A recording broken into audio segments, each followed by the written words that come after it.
L'unité de travail pour l'implantation de logements étudiants, l'UTIL, a récemment lancé une nouvelle plateforme pour mieux informer les étudiants sur le marché locatif à Montréal. L'appart.info se veut en quelque sorte un guichet unique pour aider les étudiants montréalais à mieux se loger. On va en parler avec Laurent Levesque.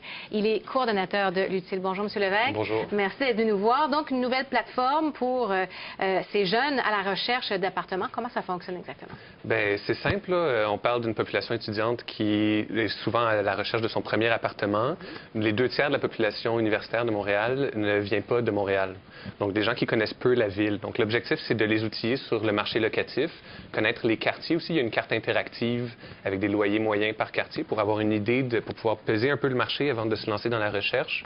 Puis après, bien, ça aide les gens à trouver un bon appartement, à évaluer un appartement, puis à améliorer leur situation par la suite aussi. Donc, chez UTIL, vous avez mis en ligne cette plateforme parce que vous vous rendiez compte finalement qu'il y avait des logements, des étudiants qui étaient mal logés parce qu'ils étaient mal informés, ils n'avaient pas la bonne démarche? Oui, en fait, nous, c'est pas notre mission première d'aider les personnes à se loger, mais on a fait une étude de marché l'année dernière sur le marché locatif étudiant, sur les enjeux liés au logement étudiant. Puis on a réalisé que la population étudiante payait en moyenne beaucoup plus que la moyenne dans certains quartiers centraux, puis se retrouvait à tasser certaines autres populations. Puis on veut les aider à payer un loyer qui est raisonnable pour le marché. Donc, quels sont les conseils que vous leur donnez? Bien, c'est simple, c'est d'éviter déjà les quartiers où il y a déjà une forte concentration étudiante. Parce que dans ces endroits-là, souvent les appartements sont très chers et en mauvais état. Ils ont tendance à être délabrés. Donc, aller peut-être un peu plus loin, mais là où on va trouver des loyers raisonnables. Puis, il y a toute une liste de conseils que je ne vous détaillerai pas qui sont tous disponibles sur le site. Donc, quels quartiers en particulier sont intéressants pour les nouveaux étudiants à Montréal?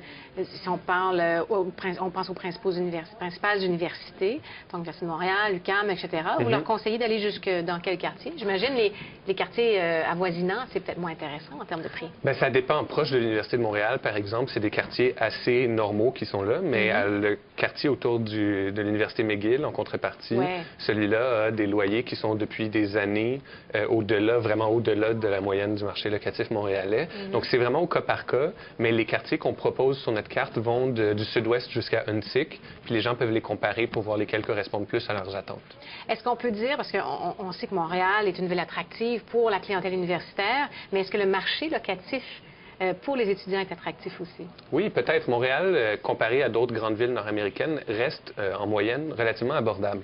Le principal enjeu, c'est que cette population étudiante-là ne sait pas c'est quoi un loyer raisonnable à Montréal, puis elle est une proie facile pour des propriétaires qui ne sont pas nécessairement mal intentionnés, mais qui voient dans cette population captive une façon d'augmenter le loyer tout en diminuant l'entretien qui est fait sur la propriété. Puis ça a un effet négatif sur le marché locatif pour tous les ménages, pas juste pour les ménages étudiants. J'imagine lorsqu'on ne connaît pas nécessairement la ville où on s'apprête à aménager pour étudier, on peut peut-être opter pour une résidence étudiante. Et là, il y a eu des hôtels qui se sont convertis. Est-ce que ça devient plus facile pour les nouveaux étudiants? Est-ce que cette offre-là, elle est intéressante pour eux? Bien, on a 2 types d'offres de logements étudiants en ce moment à Montréal. La première, c'est les résidences universitaires. On parle d'à peu près 5000 unités. Les résidences privées dont vous parlez, il y en a 3000 qui ont été développées dans les dernières années. Tout ça, ça demeure famélique pour répondre à la demande de 200 000 personnes qui viennent étudier à Montréal. Nous, on travaille à développer une 3e offre davantage abordable aussi, qui soit accessible à un plus grand segment de marché. Donc, vous voulez vraiment qu'il y ait davantage de logements étudiants à Montréal?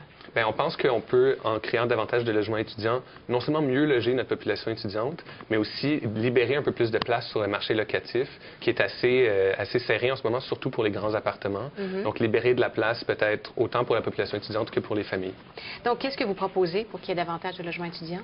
Nous, le projet sur lequel on développe, c'est un nouveau modèle de logement étudiant, qui est un peu une 3e offre par rapport à ce qu'on parlait tantôt, qui est une offre coopérative, donc abordable par rapport au marché étudiant, autodéveloppé, puis on est en train de développer en ce moment un projet pilote pour tester le marché avec ce produit-là. Donnez-nous, est-ce que vous avez un secteur, déjà des bâtiments identifiés pour ce projet-là? Non, on est en négociation en ce moment avec des propriétaires de terrain, puis vous pouvez deviner que dans l'immobilier, il y a des choses comme ça qui sont confidentielles, mais c'est en cours, puis on a identifié des secteurs où il y a déjà une population étudiante qui est établie, donc dans des arrondissements centraux. Donc, un projet pilote qui serait dans un bâtiment ou plusieurs bâtiments à travers la ville?